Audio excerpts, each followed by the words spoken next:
It's simply because I gained weight. So I need to do something about that. Hey guys. So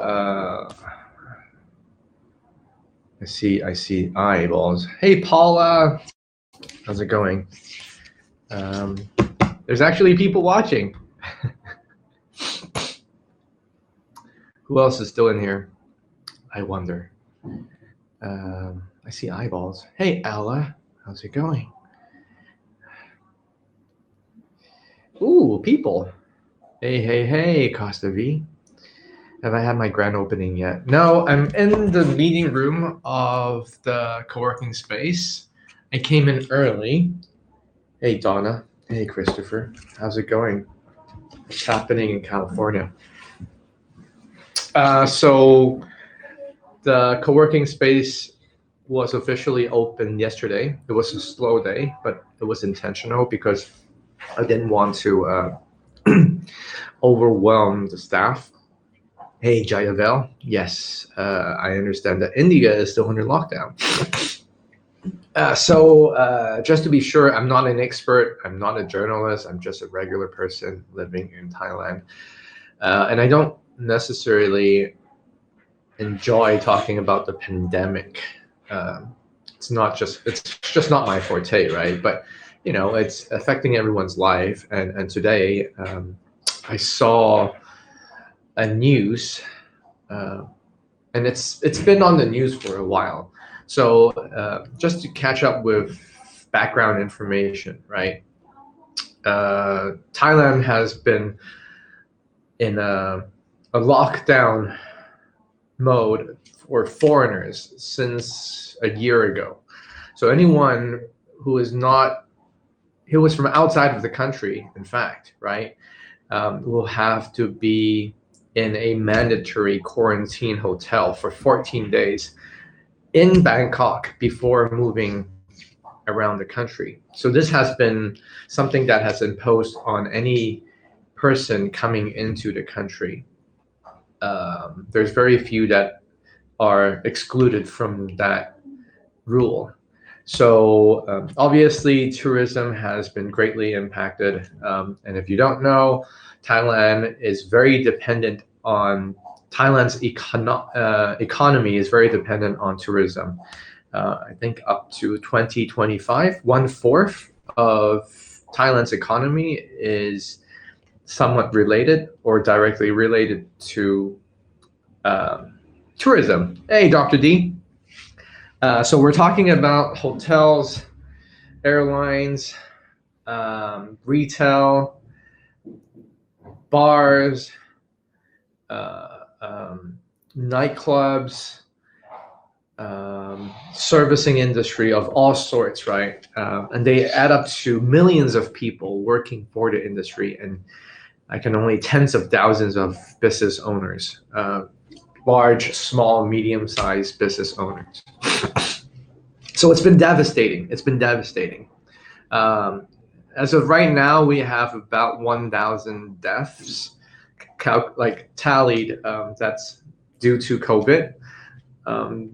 But not enough people talk about the economic damage and the psychological state of a lot of people living in Thailand, especially when their lives are dependent on their jobs or their livelihood is dependent on their businesses, right? There's also a lot of, like independent owners of massage parlors, spa houses, hostels, guest house, all sorts, right? What's going on with vaccination, right? So vaccination is slowly rolling out. So right now, I think if you're related to the healthcare industry, then you get your jabs. So I know friends who work in hospitals and pharmacies, they get vaccination, right?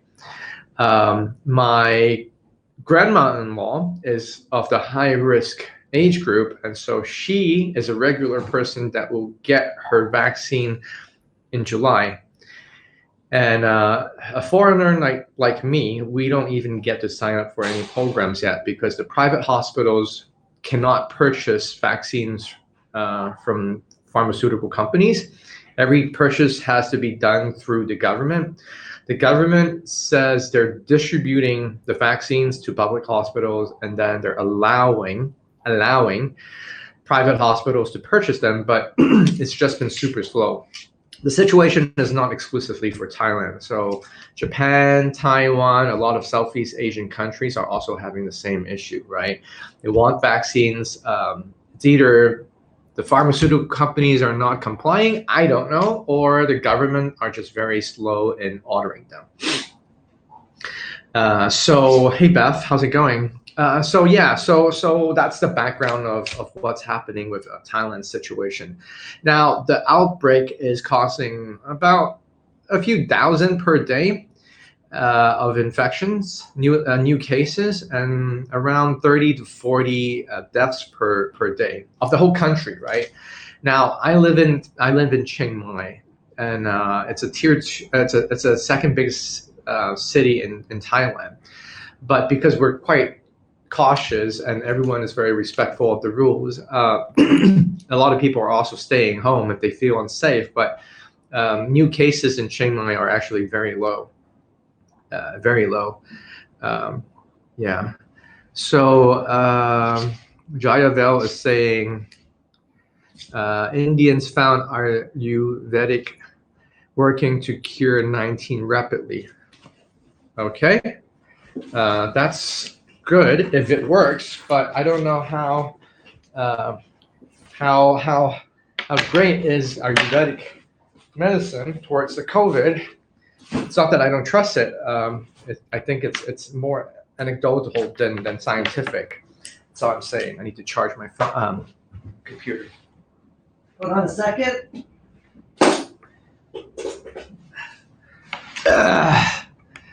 Anyway, I'm not an expert. I won't talk about vaccines. I won't talk about cases. I want to talk about like the situation that I'm more familiar with, so that people have a different perspective of how this pandemic is affecting lives around the world. Okay, people seem to be slowly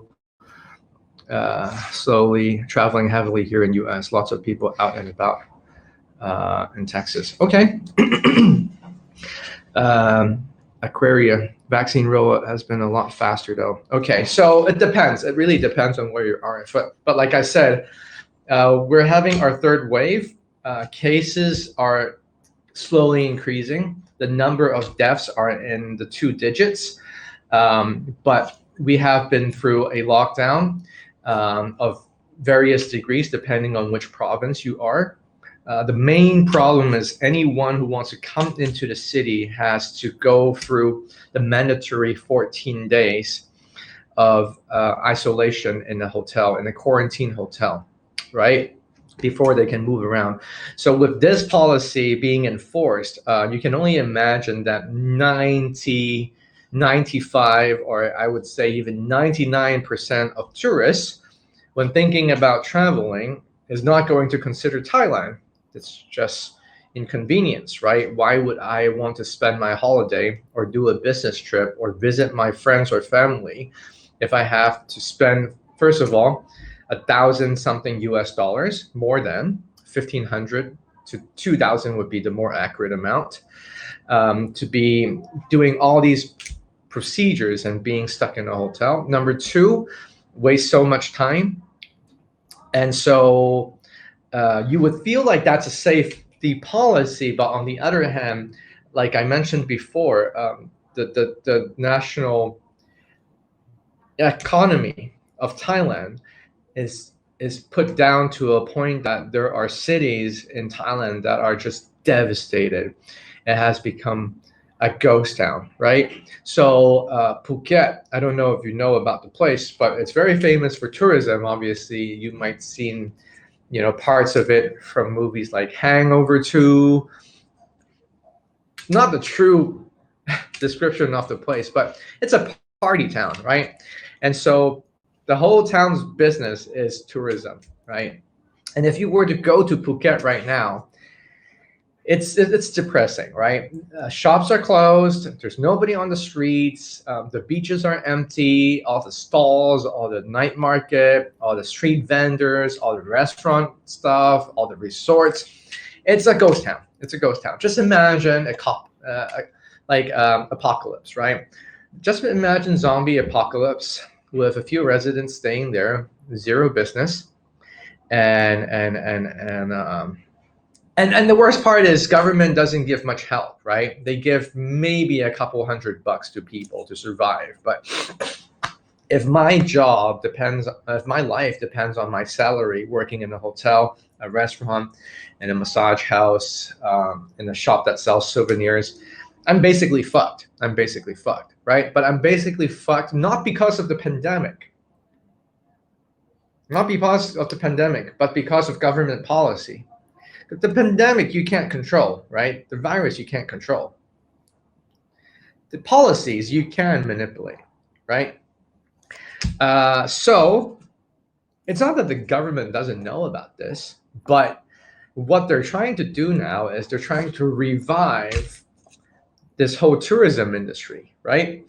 But I think it's too late. So what's happening is there's this thing called the sandbox campaign.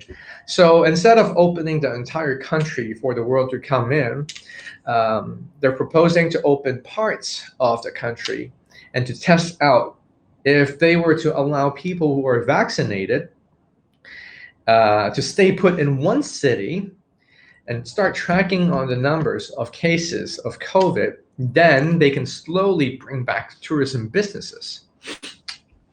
What's the king doing about it? I can't comment on it because it would be against the law, and I will be put into prison if I were to say anything that can be potentially affirmation towards the royal family. So I'm afraid I can't say anything about it. So Paula says, won't they change and allow vaccinated tourists to enter without quarantine? They are, but they're rolling out this very slowly and very carefully. And the key word is slowly, right? Jacob, Singapore Prime Minister says go to life with COVID. The sooner the government realizes, the better for everyone. Only a few Caucasian people have died after vaccinated. Let's not use race as a conversation here. I really am not into going into that. But anyhow, so this sandbox campaign is going to start off in Phuket, right? And so from July 1st, they've just announced that it will go on for now because there's still a month. We don't know what's going to happen with the number of cases in the whole country. But they're telling people, hey, guess what? You don't need to be under a 14-day quarantine if you're vaccinated and if you fly directly into Phuket. Hey, Kevin, how about cash dole out by government? Very, very minimal, Jayavel. Very, very minimal. So, yeah. So I'm trying to see how this print screen thing works. Okay, it's working, I guess. Good morning, Kevin.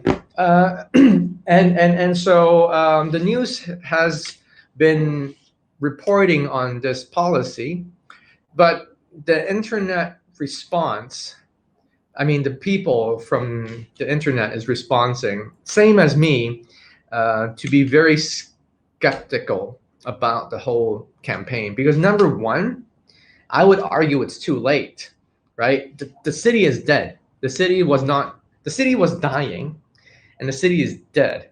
So now you're telling people to come have their holidays in a city that has no shops being opened because they're all gone out of business, and no parties going on because you're still not supposed to have that, right? And everyone is unhappy because they don't make money, and so they're just depressed. So why would you go into Thailand? Sure, you don't have to be quarantined, but going into a place that is completely empty. I mean, I guess if you're an introvert, if you want to visit Phuket, but your biggest concern is crowd, then you would love going there, right? Otherwise, why would you want to go into a ghost town and have a holiday, right?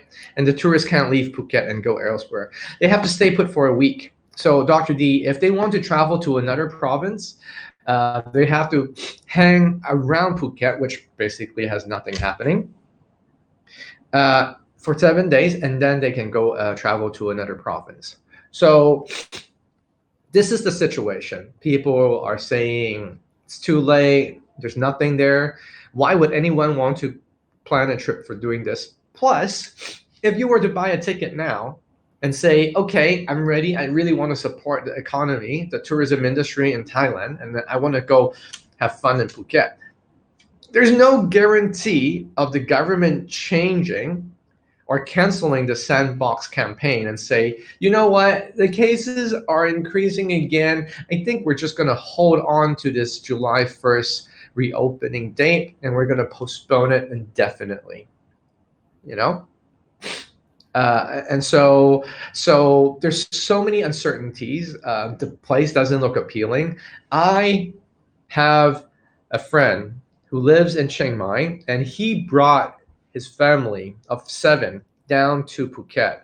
This is maybe 3-4 months ago. So this is during shutdown, right? And he tells me, like, it's great. The hotel he stayed in was empty, so they felt like they could run around the hotel all by themselves. They feel like they own the hotel, right? I guess that's a plus. You know, I wouldn't like to be in a hotel where there's like Chinese tourists. I'm Chinese, so I can be racist to them. They're just loud, you know. Most of them, not all of them, but most of them. Whenever a hotel is filled up with Chinese tourists, try to avoid those hotels. And also, oh, hold on a second. I think I have a customer. Oh, but I think my staff is here, so I think she's going to take care of it. So that was great. But the weird story he told me was, while he was chilling with his kids and wife on a beach, and this is an empty beach, right? He witnessed a murder. There were 2 ladies that were having these beachfront stores, offering massages to tourists, right? And this is about maybe 50 meters away from, or 100 meters away from where they sit. Started fighting for whatever reason, we don't know. But basically, a lady was on top of another lady trying to strangle her, and later on strangled her successfully and killed her. So this happened right in front of his eyes. He felt like he should have intervened earlier, but he wasn't sure what is the right thing to do because he's with his kids and he's a foreigner. He thought someone would have, you know, kind of intervened by the time he got there, and he didn't. And so when people start pulling them apart, it was too late, and one of the lady was killed. So if I have to guess what was the reason of fighting, I think maybe they're bored because there's no business, and then they just start chatting and someone stepped on another person's toe and they got into a fight. Anger came out of frustration or whatever that's related to their family or business, and now they're just going at that other person with all those emotions. And unfortunately, someone is being killed. I would say arguably indirectly related to the pandemic. But that's just my opinion, okay? That's just my opinion. Okay, let's see. Wouldn't they vaccinate employees and have open business in Phuket so tourism have something to do and spend money? So they have put Phuket people in priority in terms of getting vaccinations. So I think the town itself has up to, this is according to the news, I don't know if it's true or not, 70% of the population being vaccinated. I don't trust the news anyway, so that's just what I'm reading from the news. People congregation would be super spreader. Basically, all in tourism menu is based on PEP, decent volume. This cheap relative to bespoke tourism in Maldives and other countries. Okay. Yeah. Awful. Pretty awful. Conflict in soliciting the guests. Maybe there's conflict in soliciting the guests. I don't know. But anyway, so the situation is the city is a ghost town. Everyone who has a business is suffering. There's uncertainty whether this whole July 1st thing will go on. I think the local government is trying to push it because they know how much damages has been done already over the year of lockdown, and now they're trying to roll out this thing. But I honestly think it's too late and too little, and because there's no local business to support the tourists anymore. I mean, yeah, sure, some might decide to reopen, some with a little bit more of cash flow. Some restaurant owner will say, okay, thank God, and it has to be done, right? But basically, it's not going to be an overnight hit. Like Phuket is going to be back on its feet in a couple months or so. This is going to take at least 3-6 months, a year time for Phuket to be half of what it was like before the pandemic. So I mean, if anyone has any sympathy towards anyone, I think it's people like these who's running businesses or who's working in the industry in Phuket.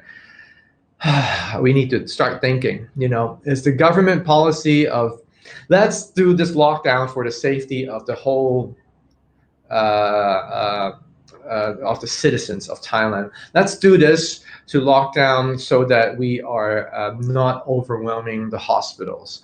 Let's do that so people will feel safe, or my job will be safe. That kind of mentality needs to be reconsidered. I personally think we need to proceed with caution, but things have to keep going on. Life has to keep moving on. Here in Thailand, you have to understand it's a developing country, so a lot of people live paycheck by paycheck. If you cut down their income stream for a few months, they have literally zero savings to pay rent, phone bills, data plans, tuition for their kids, medical bills, insurance, anything, right? Or their car loan, right?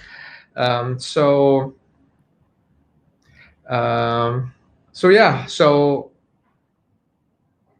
yeah, pray for us, I guess. Jen asking, am I working still? Have I been affected much? Well, I'm on the luckier side of things. I started the pandemic being busy building this co-living space. I have a baby girl that was born 7 months ago. So I've been really, really busy throughout this pandemic. I have some savings. I still have a paycheck. And so I have income streams just because I was a little bit more prepared as a person. So my livelihood is okay. I'm not saying I don't have financial damages, but I'm definitely not suffering as much as many people are all over the world or in Thailand, right? So I'm lucky. All I can say is I'm lucky. It's okay as long as people are following safety guidelines, right? So I mean, people are very respectful here. They like most of them wear masks, unless you're a foreigner and you believe that wearing a mask is a freedom of choice, and you have the right to say no to it because you choose to. That's another thing to talk about. Texas is open now. No mask if you have both vaccines. Can't tell who has or who hasn't wearing my mask until after my second vaccine. Okay, that's a smart thing to do. How are other cities like in Bangkok? Right, so Bangkok is the most populated city in Thailand. It has a population about 10 million, give or take, depending on the season. So the number of cases are mostly in that province, in fact. So there's still strict lockdowns, nightclubs, you can't sell alcohol, massage parlors. I think the massage parlors are just opening today. But economy is obviously taking a big hit. Hotel occupancy is super low. If you want to travel to Bangkok right now, you still have to go through 14 days of quarantine, but you can go to malls, there are restaurants open. So I think people in Bangkok are a little bit better off because they have financial sector, they have their own economy they can sustain by domestic consumers, right? They're not as heavily dependent on tourism as cities of Phuket or Samui. So I think Bangkok is a little bit more robust in terms of their own system, their own ecosystem. Chiang Mai, where I'm living right now, what I'm looking outside is also very quiet. We're also very dependent on tourism business. So anyone who's in the tourism business is suffering naturally, but I think here we're still surviving, we're hanging on. We have lower cases and we're not as isolated. So it's very slow. It's very, very slow, but it's not as devastating as Phuket or Samui. Jen, I'm financially supporting the elephant sanctuaries in Thailand due to pandemic through up tanks. That's great, Jen. I know many NGOs and they have problems just sustaining their operation because if foreigners cannot come and look at their operations, they're less reluctant. They're more reluctant to not donate. Why am I using a double negative here? They're reluctant to donate. Yeah. So anyway, that's the situation. Yeah. So I mean, if anything, right? What I would say is, once Thailand opens up, I don't know how many is watching this live stream, but I really hope you can come visit Thailand. You don't have to come visit me, but you can also visit me. I'm more than welcome. I'm more than happy to take you in. The co-living space is opening in a month or so. I'll show you around next time when I do a live. But it's basically we need tourism. We need support. We need money. I need money. So just being the typical, money-driven John Ho of me, this is my live stream to tell you guys. Okay, so yes, the COVID situation is bad. People are getting sick. People are dying. I know. It's not that I don't care about it, but at the same time, all these policies are also detrimental to other people living their lives and people suffering without a job, going bankrupt, going through anxiety, depression. Those are people that are not talked enough about. And I feel like at least I want to give a different perspective of what this pandemic has caused. And again, these problems, these social problems are not caused by the virus, but more so by policies set up from government entities high up, right? So when people make decisions, you need to consider not just the hospitals, not just the health workers, not just the people dying or getting sick. You need to consider other people's lives, right? And I want to visit, but I have a fear of flying. I totally understand, and that's fine. If you feel unsafe, if you're uncomfortable, just stay put. I'm not telling everyone should do flying again, but I think I personally enjoy traveling, and just because I want to fly doesn't mean I'm a responsible person. It just means I want my life back, okay? If I'm sitting at home because I'm telling myself I will protect the other people, because I'm not a potential carrier, my sacrifices and the odds of me doing such act doesn't justify. I'm just being realistic here, right? Everyone has to consider the resources we have, I have, right, and the things we cannot do, and the potential impact on other people. But I mean, it's like DUI, you know, like you're not supposed to drink and drive. So are we going to shoot down everyone who drinks alcohol because they're endangering people's lives on the road?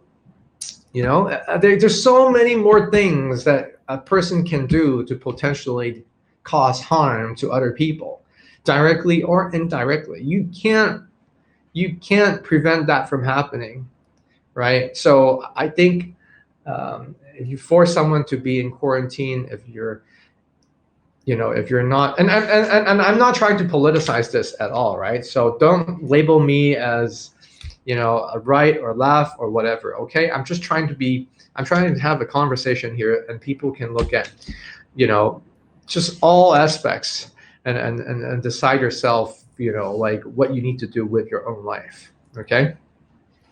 I'll be in Thailand as soon as the world is ready, hopefully next year. Thank you. uh, yeah, so Dr. D is a health, as a doctor, is a physician, right? And depression and drug abuse is higher than secondary effect, right? And so why are there not news reports on these things? Like, why aren't people? You know what they should do? They should really put the death toll of a country side by side. COVID cases, car accidents, murders. Did I say suicide yet? They should really put these trends side by side, and not absolute numbers, but by increment in percentage. I feel like a lot of people don't understand basic statistics, right? So it's not the absolute numbers that matters, but it's rather the increment of percentage year on year. You know, are we having a tremendous amount of increase of people dying from a certain disease? Because I mean, every day everyone dies of something, of cancer, of COVID, of anything, right? So what is the increment of numbers of deaths caused by COVID in relationship to all the number of deaths, right? And then you don't even lump in like depression or anything. So the numbers that these news stations are showing are very misleading. I remember watching the news from a Thai station. So they're showing the number of confirmed new cases in Thailand, absolute numbers, right? So it's maybe 3,000 today, and then 30 people died. And then they're putting it next to America and saying America has like 10,000 or 30,000 people died, and with new cases, and then maybe 1,000 people died on that day. I'm like, for fuck's sakes, America has 300 million people. Thailand is 1/10 of the total population of USA, which is 30 million. You can't really compare these numbers side by side when the number of population is 10 times the difference. It's bad statistics. It's bad statistics. I don't know how you calculate it. I'm questioning the calculation, but I'm also criticizing the way they present the numbers. And that's very frustrating to me because people don't know better. And when you put those numbers side by side, you have a feeling, oh, we're not as bad as America. So that's a very fucked up way to present numbers. And just because it's easier, by the way, because you can tally up the numbers and you don't have to do, thoughtful presentation to make sure people understand what does the numbers mean. This is the number of deaths in Thailand. This is the number of deaths in USA. Woo! USA has 10 times more people dying from the COVID. Okay, we're better off. Fuck you. It's like they have 300 million people. RT USA Today does that. So RT Russian does it. So maybe they're doing a better job reporting the news of COVID than Thailand, at least. Hey, Mark, how's it going? And you have to look. Yeah, and why is it not readily available to people? Like, why are we not counting death per million? You know, I think a better number to learn from, if you want to do statistics analytics, right? If you want to analyze like what's the world happening with all these cases, you have to look at death per million, right? Of the 1 million population of a certain country, how many people have died of COVID? Assuming the COVID cases are counted accurately, right? And then you put them side by side with different countries. That's the way to do it. Oh, by the way, thanks for the tip, Mark. Insightful award. I didn't know you have that award. Interesting. Should watch RT Russia Today News. It's not biased. Actually, I trust RT Russia and Al Jazeera more than any Thai network, more than any Chinese network, more than any American TV networks. At least they're not trying to pull you on the right camp or the left camp. Most people don't know how to interpret stats. I think that should be some very important education to people. You know, and I don't know why. Like, if you're doing so much reporting on the pandemic, like, why are you not teaching people how to read the numbers? There should be a special segment on national TV with the news stations telling people this is how you should read the numbers. I don't know if you've seen any programs like that, not on YouTube, but on national TV stations, right?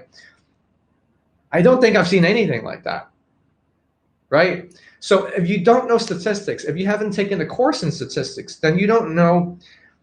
Al Jazeera is biased, but everyone else is biased. But at least some of the stories that I'm reading from Al Jazeera, for me, it looks better than these other stories I'm watching from CCTV, China CCTV or CNN, you know, or BBC, these outlets. I mean, obviously, everyone is biased. Okay, let's put it this way. But if I'm watching a piece of news in CNN, and the same piece of news in Al Jazeera or RT Russia, right? At least I'm getting different perspectives of it, and I can decide what is the story like, instead of saying, oh, I only stick with CCTV because I trust them better. You know, I only stick with RT Russia because I trust them better. You know, that wouldn't bring ratings. Yeah, but that's the problem, right? Because they don't care about whether you understand the topic enough. They just want eyeballs. That is the biggest problem with news media. You know, hey Ian, Stats News have been the best by far. Stat News, STAT, based out of Boston Globe. But how often is it being reported by news stations? I'm curious. Unfortunately, bad ratings is only educational, so most U.S. networks go for the drama, not purely fact. Yeah. That's why I don't even watch TV anymore, because it's just a piece of trash, right?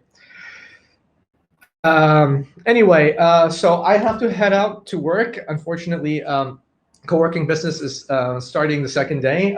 Things are going slow, which is intentional, but I have my first client sitting there that I need to greet. And I really urge you to be educated, be informed about the whole pandemic situation. There's more than just, oh, what if I get the neighbor's grandma sick? Or what if my mom that has diabetic is going to be transmitted because I went out and had a little fun? Yes, there's the risk of it, but do you know the statistics? Do you know your odds? What is the actual odds of you, number one, getting infected, number two, transmitting to another person that you love, and three, killing them? If you have to put a number on it, do you know the number, that percentage point of a person living in any country of getting infected, either dying from it yourself or getting really sick, and potentially passing along to people you love. Don't even think about the second or third tier, right? That would get them killed. Just give me a number. Like if you have to calculate the odds, do you know what is the formula of that? I'm not asking you to guess, by the way. I'm trying to tell you to find the answer for it, right? So I see a lot more focus now on vaccine percentages, but that doesn't mean anything to me. That really doesn't mean anything to me. I'm going to get my vaccine, by the way. I'm not an anti-vaxxer, right? And I know the risk of taking the vaccine, but I'm going to take it anyway because that's just my stance. But anyway, I don't want to rant. I hope it doesn't sound like a rant scope or a stream. I just want to tell you my opinion on this topic, especially what's happening in Phuket, Thailand. And I hope to see you guys in person one day. And wish me luck with my business. We have a very great coffee shop that's serving me coffee at a discount, and I'm enjoying every sip of it. I have a very nice co-working space, and I'm dying to have more people knowing about it and coming to work here. Maybe we already covered this worldwide. Yeah. Thank you, Dr. D. I sent you an email with the information you requested, Dr. D. So please check your email. And you haven't got it, let me know. Hey, Marna, I'm about to take off now, but thanks for the support. I'll be doing. In fact, I want to make a habit and come into the office earlier, a couple days a week, just so that I can do more HAPS broadcasts. How about that? I'm just going to make myself a commitment so I can come back into the live streaming. By the way, the reason why I've been away is because I was addicted to Clubhouse. Now I think I can pull myself out from that addiction. So I'm doing Clubhouse, operating my business, talking about new skin, and doing something else. But yeah, I miss you guys, and so I hope I can see your faces and your comments next time when I go live again. Yeah. All right, you guys take care. Don't forget to follow me on Instagram, John M Ho, Twitter, John M Ho. Check out those of my accounts, and also I don't know about YouTube. I'll tell you about YouTube later, but if you haven't subscribed here in the apps, do that. Instagram, Twitter, do that as well. Okay? You guys take care. I'll talk to you later. Bye all.